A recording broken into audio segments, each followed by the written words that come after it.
Grabe po itong napasok ko, one way lang oh. Parang wrong turn. Tingnan nyo yung lugar ah. Oh.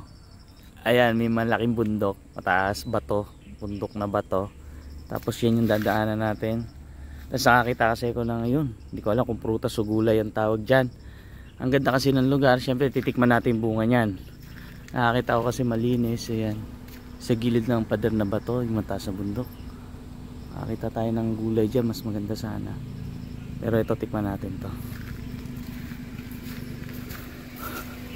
Ang ganda promise. May bunga siya, may bunga. Siyempre hindi natin palalagpasin yan. Kumakain po ba kayo niyan? Yan, ingat-ingat lang, tingin-tingin sa daan. Ang ganda, ang ganda. Ang cute, oh.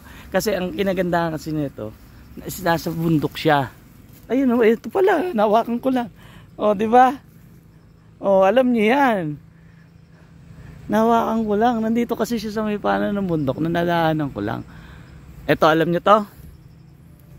Kung anong halaman to? Oh. Alam niyo yan, may mga nakakalam na ito pag lumaki sa bundok, di ko na sasabihin. Ito, ganito. Oh. Ganda ng bunga, no. Sarap na ito. Kaya nyo bang kainin to ng walang sausawan? Ayan, oh. Oh. Pahinga-pahinga muna tayo kasi mainit. Tapos ayun pa, oh, may bunga pa. Tapos may bulaklak. Di ba nakakatuwa? Dahil bunga.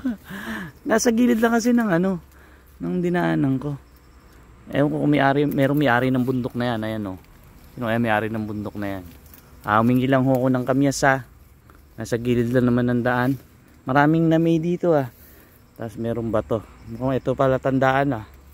Alam nyo naman pag may bato. Tikman natin yung kamyas. Ganda.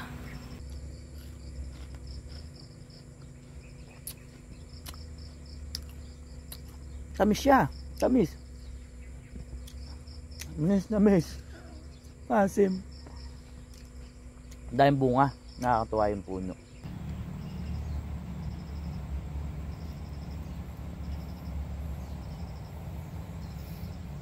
Parang ubas lang oh.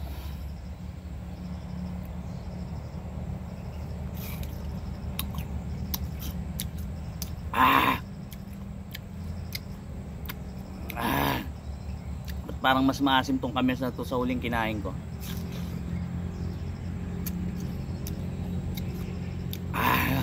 Asim. Iba asim na ito doon sa kamyas na nasa bahay.